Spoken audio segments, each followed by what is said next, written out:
Hello, everyone, and welcome back to another episode of Chargers Analytics with Arjun. In this episode, we're going to be continuing with the trend of looking at Staley's defense, especially when he's with the Rams. Now, in this episode, we're actually going to be covering three major topics. The first topic is going to be Staley's personnel usage and how effective he was with each personnel usage when he was with the Rams. Then we're going to transition into the type of coverages he ran when he's at the Rams and how effective he was with those. And then finally, we're going to be looking at how much Staley blitzed and how effective he was when he blitzed with the Rams. So before we go into the topics, I actually want to bring up a couple of comments that were brought up in the last video.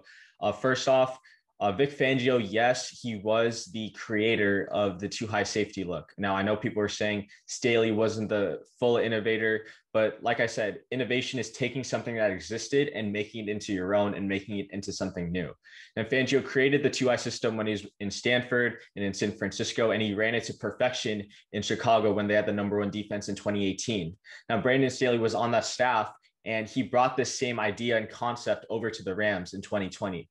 But the difference with Fangio's scheme and Staley's scheme is Staley used this idea of a star cornerback role. Remember, in John Carroll, he had this really good defensive back that he can move inside and outside. And he had that same cornerback in LA with Jalen Ramsey.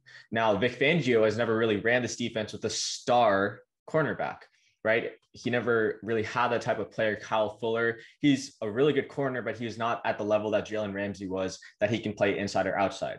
So for that reason, Staley is an innovator in the fact that he took Fangio's too high scheme and made it into his own by using the star cornerback role and, using a guy like Aaron Donald's inside and outside on the defensive line.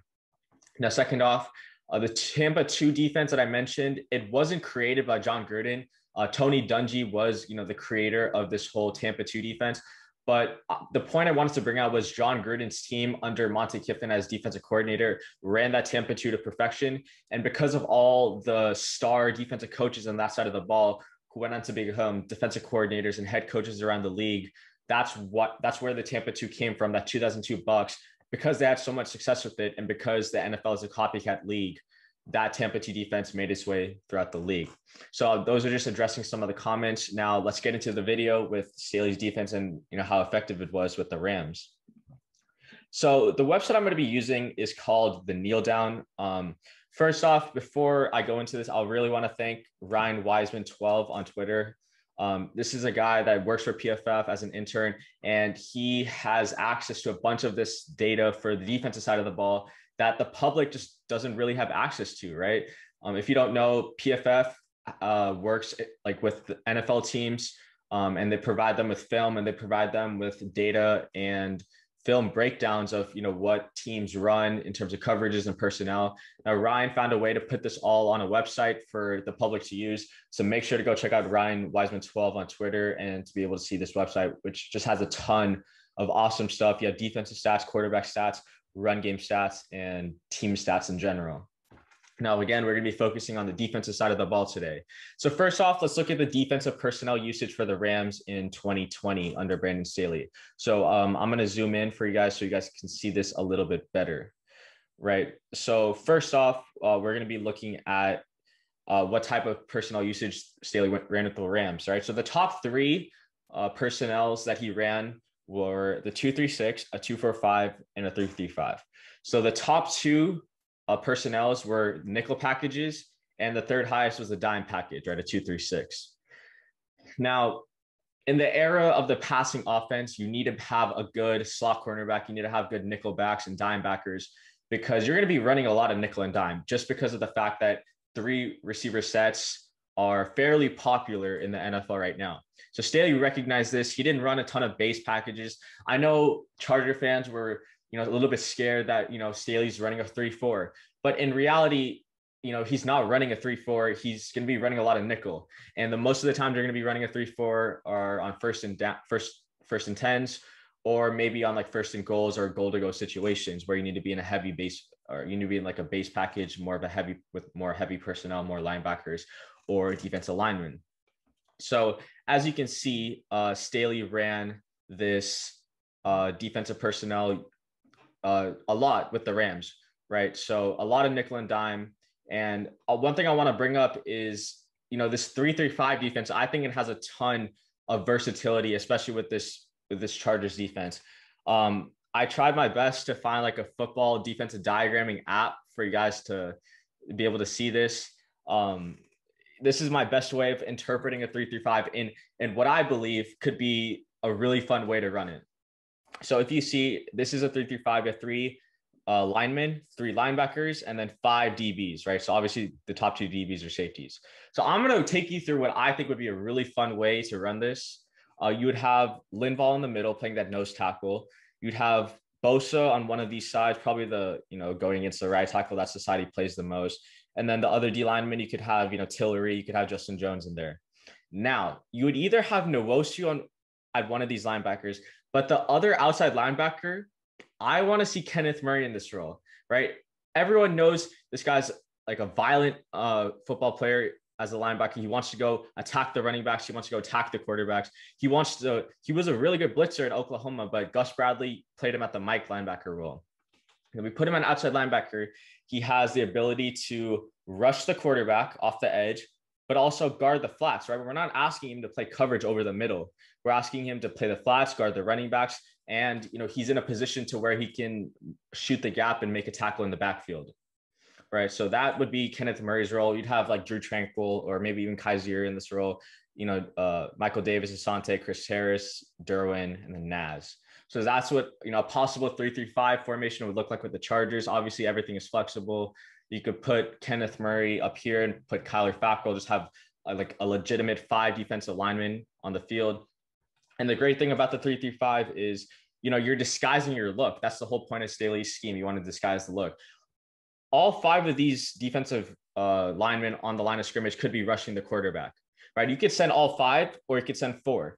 And you don't know which one of these outside linebackers would be dropping into coverage. It could be Nwosu or it could be Kenneth Murray, right? So that's what a possible 3-3-5 formation would look like. I thought that was kind of cool. But again, it's not always about how much you run a certain personnel. It's also about how effective it is when you run it.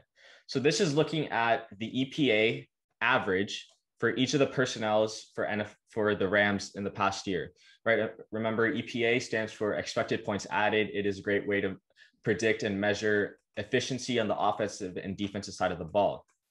Now, before we go into the numbers, remember EPA, you want it to be negative for defense because that means they're allowing negative points to be added for every play.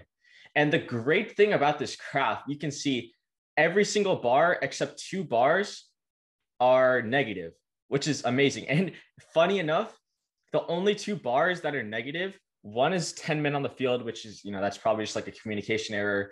And if you're playing 11 on 10, most of the times the team with 11 people are going to win.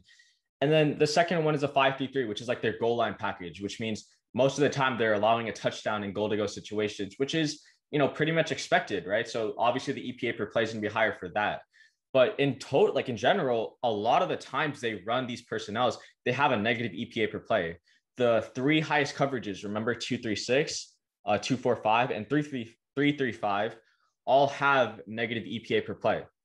Now, the thing to keep in mind is the other personnels that you see, they are pretty much in smaller sample sizes, right? So when you have a smaller sample size, you're going to have less data to work with. So you don't really want to look at those. You really want to look at the personnels that the Rams ran the most, which is the 2-3-6, the 2-4-5, and the 3-3-5.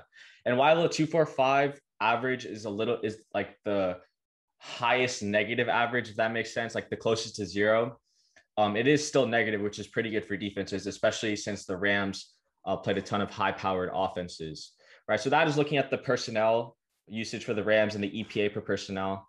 We're going to transition into the types of coverages the Rams ran in 2020. Now, this is super important, right? I mentioned on my Twitter that, the Rams last year were a zone-heavy scheme. You can't really disguise man. When you're playing man, you're going to be looking, you're going to have your DBs looking at the receivers, but you can disguise zone because most of the eyes are going to be on the quarterback, and the quarterback can't really tell if you're running like whatever type of coverage, especially if it's a zone coverage, right? So you have cover 3 shell, cover 4, and cover 6, right? So cover 3, cover 4, and cover 6 were the 3 most used coverages by Brandon Staley last year, with cover 3 being the highest.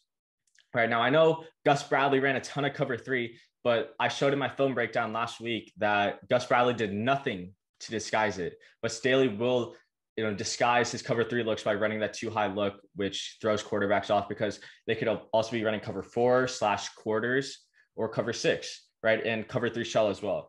And cover 3 also includes cover 3 match, which is the concept that you run zone on one side of the formation and then you play man on the other. So say Michael Davis is your best man corner, you could stick him on the weak side receiver and have everyone zone up on the other side, right? And just say, hey, Michael, you lock down your guy, we're going to play zone on the other. Okay, so Staley did mix up his coverages quite a bit, right? He didn't just exclusively run cover 3. He ran cover 3, cover 4, and cover 6 at a reasonable amount, all over 200 plays, which is good. And the highest man coverage he ran was cover 1, just to keep that in mind. So now we looked at how much he ran it, but again, it's all about how effective he was when he was running it. And I mean, great news. Again, the 3 type of coverages he ran the most: cover 3, cover 4, cover 6, and cover 1. All 4 of those coverages have a negative EPA per play, right? Now, this bar right here for cover 2 man, it's super high, right? In terms of positivity, it has a really high positive EPA value, which isn't good. But like I said before, very small sample size. Look at how little they ran cover 2 man, right? So very small sample size. So I wouldn't honestly even look at cover 2 man as much as I would for cover 1, cover 3, cover 3 shell, cover 4, and cover 6. So you can see how effective and efficient Brandon Staley's defense is when he runs these different type of zones. And again, this all stems from his desire to disguise his coverages, which leaves the quarterbacks thinking up until the point that they snap the ball, because they don't know what coverage Staley's defense is going to be in, which is a great sign. And obviously, the Chargers have a ton of versatility on their back end with Derwin James, Nasir Adderley, Chris Harris can play inside, outside, same with Asante Samuel. So you're going to see a lot of different looks. And unlike Gus Bradley, who's like single-handedly just ran cover 3 from a single high look, you're going to have Brandon Staley running these type of zone coverages from a 2 high look, and he's going to keep mixing it up. Now we're going to move on to the final topic, which is blitzing, right? Now, let's just say it. Gus Bradley never blitzed. The Chargers on this graph, in terms of blitz rate, are last. They blitzed at the lowest amount out of any team last year, and they were one of the worst teams when it came to blitzing and how effective they were, right? So the y-axis looks at how much they blitzed. The x-axis looks at how well they performed. Now, again, positive EPA for defenses is bad and negative is good. So you can see right here, the Rams are on the negative side in terms of EPA per play. And if you just look at, off the eye test, they rank 4th in EPA per blitz. That's amazing, right? They blitzed at about an average rate, but they had the 4th highest efficiency when they blitzed, right? And blitzing can be a high risk, high reward, because if your back end has some bad communication or the defensive back lets a receiver get behind him, it's pretty much a touchdown.